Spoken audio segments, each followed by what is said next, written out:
Welcome to this e-lottery leadership broadcast.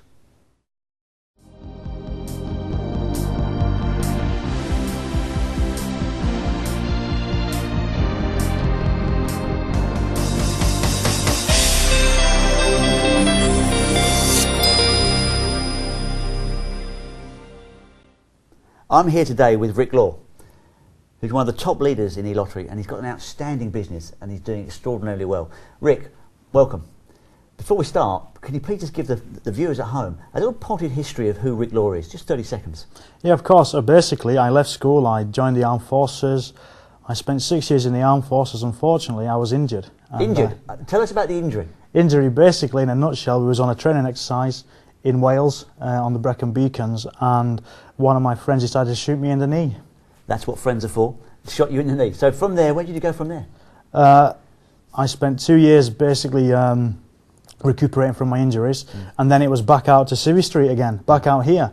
The army was kind to me. They gave me £450 a month to live on, pension. Very generous. Yeah, and I had to basically pick up the pieces from there. Okay, so before you actually joined the lottery programme, what did you do from leaving the hospital to actually joining e-lottery? I retrained in IT, information technology. Yeah. I became a network engineer. Yeah. And I hated it. Okay. I didn't like it at all. I did all the exams, I did everything I needed to do to get the jobs, but I hated it. Somebody said, look, have you ever tried looking after children with disabilities? I said, never tried that. Have a go, and I loved it. Fantastic job, great rewards. Yet again, the money wasn't too cracking. Okay.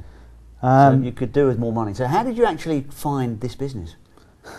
I was on holiday in Thailand, on a beach in Thailand, minding my own business. I got a phone call from a good friend of mine. He said, do you trust me? I said, yeah. He says, right, get yourself to an internet cafe and join this. So I did. He gave me a link and I just joined it while I was out in Thailand. So who's the friend? A guy called Simon Lau. Yeah. And how do you know Simon? I've known Simon since I was 11 years old. I used to work with him on the markets because he's a market trader. Yeah. He used to put his stall out and pack it away. Yeah. I did that, well, from I was 11 up until I was 16 when I joined the army. So I guess you're pretty pleased that Simon actually introduced you. Oh yeah. So you've got a very successful business. What exactly do you do every day to make it such a success? I just keep showing and showing and showing. Just showing? What is that? Show the business plan, show the opportunity that we have. So how do you do that? I use this little DVD. That's it. Okay. And what do you mean by show? I just give it to people. You know, watch this. I use the internet as well to just basically send people to what's known as a data capture page. Yeah. So then I can capture their details, and then I can keep in touch using what's called an email autoresponder.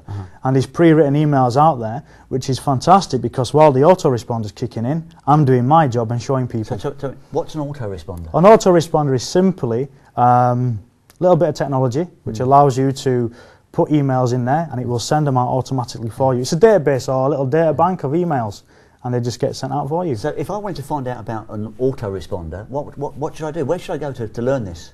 An autoresponder, there's a couple out there on the internet. I suppose the best thing to do is go to Google, type in autoresponder and see what pops up. There's a couple that I use. There's one called Aweber which I use. I'm just trialling a new one. I'm not too sure if it's any good at the moment. I'm just trialling it. Okay, let me have that because I might be able to give it to someone I know. Of course, yeah. So you weren't successful immediately.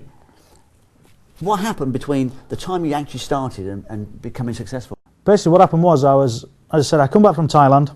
I used a system when I was in Thailand called the Total Lead System that VWD provide, and I used that, and I was covering my cost playing for free. And to be honest, I didn't really understand what this business was and how big it was and the potential of it. And I kept getting emails from this guy called Ian Orford.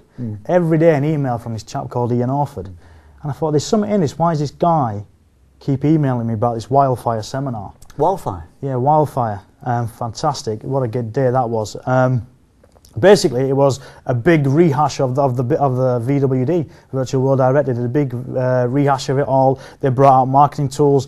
They brought out the DVD. They brought out various other things as well. And then all of a sudden, it just clicked. The penny dropped what I had. Yeah. It was like a fruit machine banging down some stairs. The pennies going round when the penny dropped. And I actually went to the head of marketing, Mark Davis, and shook his hand and said, Mark, you've just given me the tools to become a millionaire. Excellent. And from then on in, I made a plan. And the plan was basically tell as many people as we could. but the formula wasn't clicking. It still wasn't happening. It still wasn't clicking. And then we went through some transitions periods with the business trying to get it working. Yeah. And then all of a sudden I come up with a system that started to work. I had to make contact with people. I had to show people by using a DVD. The DVD is the best way to show because I don't have to do a presentation. I can ring somebody up down in Portsmouth, Plymouth, up in Scotland and post them the DVD. The DVD does the work for me and I can't say the wrong thing on there. The DVD just does it and it's a fantastic DVD the way it's all been put together. I then basically made contact, I showed, and then I just kept in contact, either by telephone. If I spoke to someone on the telephone, it was simple.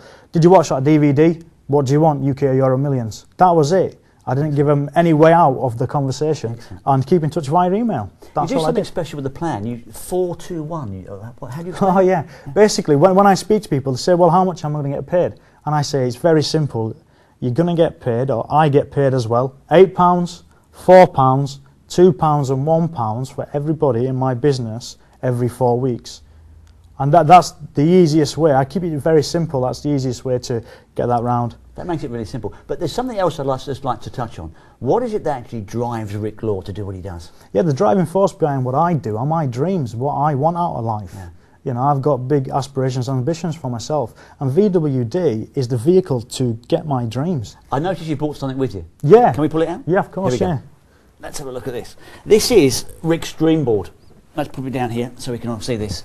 This is Rick's dream board, and I think this is absolutely outstanding. Rick, would you like to take us through your dream board and what it means to you? Yeah, basically, a dreams board is just this board. It's pictures, and what me and the wife did was, me and Sarah, we put all our dreams on something which we're going to see 7 times a day, more. You know, in fact, we've got it on the desktop on the PC. It's in our everyday lives. Our dreams never leave us. And there's things on there, you know, this is my dream car, Range Rover Sport. I took one of these for a test drive. What a machine. Yeah. What a machine. I've seen a picture of your Astra that you had when you first started. You've moved up in the world from the Astra. Yeah. Apparently you took it to a farmer's field and smashed it up when he bought his new car. Yeah. Which is? A Freelander. A Freelander. A Freelander. Yeah. Yeah. And I see here you've got a number plate. Yeah. Is that number plate on the Freelander then? Yeah, it's not L66 VWD, it's L4 VWD, the private reg is on there. Yeah. This is the house in Thailand. Sarah's out in Thailand now as I speak, and we've bought 150 football fields worth of land. So how many? 150 football fields worth of land, all paid for by Virtual World Direct commissions. The house we've got in the UK, for ages I wanted a home cinema system. Yeah. That's now done. We've got that in the house. It's a 15-inch plasma telly on the wall. Yeah. It's got the home surround cinema system in there. We've got a new kitchen in there. That was on our dreams board about 18 months ago. That's there. We've got a new settee. And everyone's got a cabin in their back garden. Yeah, I've got one of those. Yeah, everyone's got the cabin so there. So how important is it for people to have a dreams board like this? It's very important because... Let's just pop it down here. You know, if you have a dream, you have a purpose. Yeah. If you've got a purpose, you're going to go away and do something. That's what I feel. Yeah. If you have that purpose in life, you're going to go away and do something. You have a saying about dreams. I've heard you say many times. Yeah. When you have a dream, nothing gets in your way. Yeah. When you don't have a dream, everything gets in your way. I think it's really profound indeed. Rick, I want to thank you very much indeed for coming along and speaking with us. Learned a great deal, and I just hope everyone watching this takes a leaf out of Rick's book and makes their own dream board. It's been my pleasure speaking with you. Everyone at home, thank you very much for watching, and we'll see you next time. Thank you.